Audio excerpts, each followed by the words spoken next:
সোমবার নবান্নে একটি বৈঠক করেছিলেন মুখ্যমন্ত্রী মমতা বন্দ্যোপাধ্যায় এবং সেই বৈঠক থেকে তিনি সরকারি জমি দখল নিয়ে বিভিন্ন বক্তব্য রেখেছিলেন, যার ফলে মুখ্যমন্ত্রীর ক্ষোভের মুখে পড়তে হয়েছিল তৃণমূলের তাবড় তাবড় নেতাদের। এবার সেই বৈঠকের পরে কিন্তু আমরা দেখতে পেয়েছিলাম মঙ্গলবার এবং বুধবার কিন্তু কলকাতার বিভিন্ন জায়গায় পৌরসভা এবং প্রশাসনিক থেকে তৎপরতা দেখায় সেই সমস্ত সরকারি জমি উদ্ধারের ক্ষেত্রে। কিন্তু বৃহস্পতিবারে কিন্তু তারপরে আরো আরেকটি বলতে পারেন যে বৈঠক রাখেন মুখ্যমন্ত্রী মমতা বন্দ্যোপাধ্যায়, যে বৈঠকে কিন্তু তিনি বলেন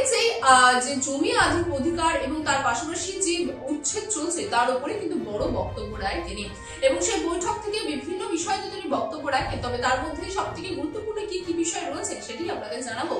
প্রথমে তো তিনি বলেন যে সরকারি জমির উপরে যারা ব্যবসা করছেন, যে সমস্ত হকাররা ব্যবসা করছেন বা ব্যবসায়ীরা ব্যবসা করছেন, তাদের যে উচ্ছেদ চলছিল, যে অভিযান শুরু হয়েছিল মঙ্গলবার বুধবারে আমরা দেখছি,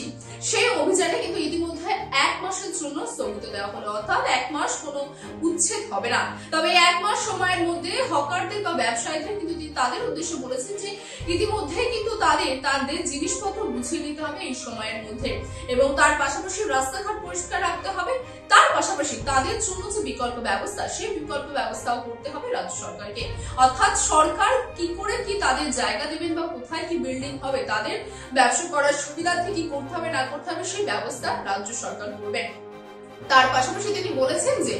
যে কোনো রাস্তা যদি 5 বছরের আগে নষ্ট হয়ে যায়, অর্থাৎ 5 বছর সময়সীমা যদি অতিক্রম না করতে পারে, সেই সমস্ত রাস্তার যারা দায়িত্বভার নিয়েছিলেন, যে সমস্ত ঠিকাদাররা, তাদেরকে কিন্তু ব্ল্যাক লিস্ট করতে হবে। অর্থাৎ ব্ল্যাক লিস্টে পড়বেন সেই সমস্ত ঠিকাদাররা যাদের নেতৃত্বাধীন রাস্তা তৈরি হওয়ার পর যে সমস্ত রাস্তা 5 বছরও না যায়, অর্থাৎ 5 বছরের আগে নষ্ট হয়ে গেছে।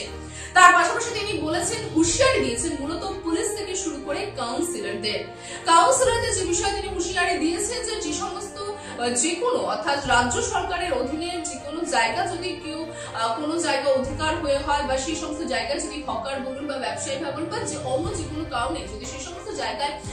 এসে তারা ব্যবসা করতে থাকে বা অধিকার করে নেয় সেই সমস্ত জায়গায়, তাহলে সেখানকার কাউন্সিল যে দায়িত্ব থাকবে বা সেই কাউন্সিল যদি এই বেআইনি বা বেনিয়মের সঙ্গে যুক্ত থাকে, তাহলে তাকে কিন্তু সরাসরি ভাবে অ্যারেস্ট করা হবে। এবং তার পাশাপাশি হুঁশিয়ারি কিন্তু পুলিশ প্রশাসনকেও দেওয়া হয়েছে, যে পুলিশ প্রশাসনের উদ্দেশ্যে তিনি বলেছেন যে তারা সরকারি অর্থাৎ যে সমস্ত গরিব মানুষ রয়েছেন, হকার রয়েছেন, তাদের কাছ থেকে তোলা তোলে এবং সেই সমস্ত পুলিশদের কিন্তু ইতিমধ্যে বলতে পারেন যে যদি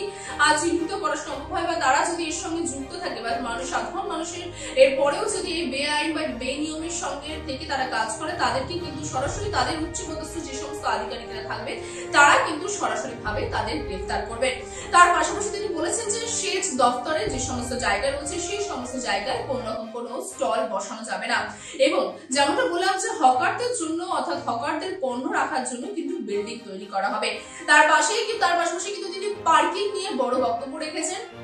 পার্কিং আমরা জানি যে শহরের রাস্তায় চলতে গেলে পরে পার্কিং কিন্তু একটি বড় সমস্যা হয়ে দাঁড়ায়। আর রাস্তায় কিন্তু যে কোনো জায়গায় আমরা দেখি গাড়ি পার্কিং রয়েছে, এবার থেকে কিন্তু তিনি স্পষ্ট বলে দিয়েছেন যে বেআইনি ভাবে যে পার্কিং গুলি চলছে সেই সমস্ত বেআইনি পার্কিং সম্পূর্ণভাবে বন্ধ করতে হবে। বিশেষ করে কিন্তু রাস্তার উপরে যে সমস্ত পার্কিং চলছে, আমরা যদি দেখতে যাই যে ধর্মতলায় কিন্তু আমরা এই ধরনের বেআইনি পার্কিং কিন্তু আমাদের সকলের চোখে পড়ে, যার ফলে কোথাও যে সাধারণ মানুষের অসুবিধা হয়, অন্যদিকে কিন্তু যখন বলতে পারে যে রাস্তায় কিন্তু অনেকটা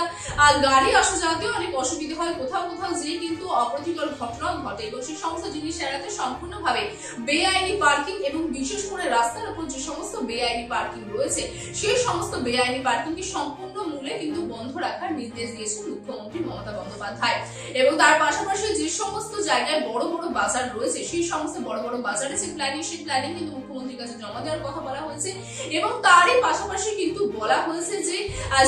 যে কটি বড় বড় বাজার রয়েছে, মার্কেট রয়েছে, সেই সমস্ত মার্কেটের পাশে যেন একটি ফায়ার ব্রিগেড থাকে, ফায়ার ব্রিগেড যাতে যে কোনো সময় যদি কোনো রকম কোনো অপ্রীতিকর ঘটনা ঘটে সেই ঘটনা বা সেই পরিস্থিতি যাতে সামাল দেওয়া সম্ভব হয় বা সেই পরিস্থিতি সামলে যাতে সুবিধা হয়, তার জন্য কিন্তু ফায়ার ব্রিগেড থাকার কথাও বলে দিয়েছেন মুখ্যমন্ত্রী মমতা বন্দ্যোপাধ্যায়। এবং তার পাশাপাশি তিনি 5 জনের একটি কমিটি গঠন করার কথাও বলেছেন এই সম্পূর্ণ বিষয়ের উপরে। তো মূলত বলতে পারেন যে সোমবারের বৈঠকে তিনি যে বেআইনিভাবে জমি দখল নিয়ে যে তিনি বারবার হুঁশিয়ারি দিয়েছেন পৌরসভা এবং প্রশাসনিক দলগুলিকে, তারপরে কিন্তু দেখা যায় পৌরসভা এবং প্রশাসনিক আধিকারিকরা তৎপর হয়ে ওঠে সেই সমস্ত জমি, সরকারি জমি বেদখল বা সেই সমস্ত সরকারি জমিতে যারা রয়েছে তাদেরকে কিন্তু সরানোর আর কাজে কিন্তু তারা লেগে পড়ে এবং অ্যাকশন মোডে চলে আসতে দেখেছি আমরা পৌরসভা এবং প্রশাসনিক আধিকারিকদের। কিন্তু এবার কিন্তু যে বিষয়ের পরে আমরা দেখতে পেয়েছিলাম যে হকাররা বা যারা ব্যবসা করছেন সেই সমস্ত ফুটপাত থেকে শুরু করে সরকারি জায়গার উপরে তারা কিন্তু ক্ষুব্ধ হয়ে উঠেছিলেন মুখ্যমন্ত্রীর তরফ থেকে, শাসক দলের তরফ থেকে মুখ্যমন্ত্রীর বক্তব্যের পরে। কিন্তু এবার তাদেরকেও কিন্তু কোথাও যে সন্তুষ্ট করলেন মুখ্যমন্ত্রী, সেখানে তিনি বলেন যে তাদেরকে 1 মাস সময় দেওয়া হচ্ছে এবং 1 মাসের মধ্যে তাদেরকে নিজ নিজ যে সমস্ত জিনিস রয়েছে সেই সমস্ত জিনিস বুঝিয়ে দিতে হবে এবং তারা কোথায় ব্যবসা করবে না করবে সেই দায়িত্ব রাজ্য সরকার। এবং তার পাশাপাশি তিনি এটা বলেন যে প্রতিটি হকারের জন্য কিন্তু একটি করে স্টল থাকবে এবং তাদের যে সমস্ত স্টলগুলি হবে সেই স্টলে যাতে অতি দ্রুত বা আগুন না লাগে সেই বিষয়ে কিন্তু দেখতে হবে, সেভাবে কিন্তু স্টলগুলি বানাতে হবে। তো এখনো পর্যন্ত তো মুখ্যমন্ত্রী তার বক্তব্য নিয়েছে, তবে আগে এই বিষয় নিয়ে আর কি করতে চলেছে বা কি হবে বা কি কি পদক্ষেপ নিতে চলেছে রাজ্য সরকার সে বিষয়ে নজর থাকবে আমাদেরও।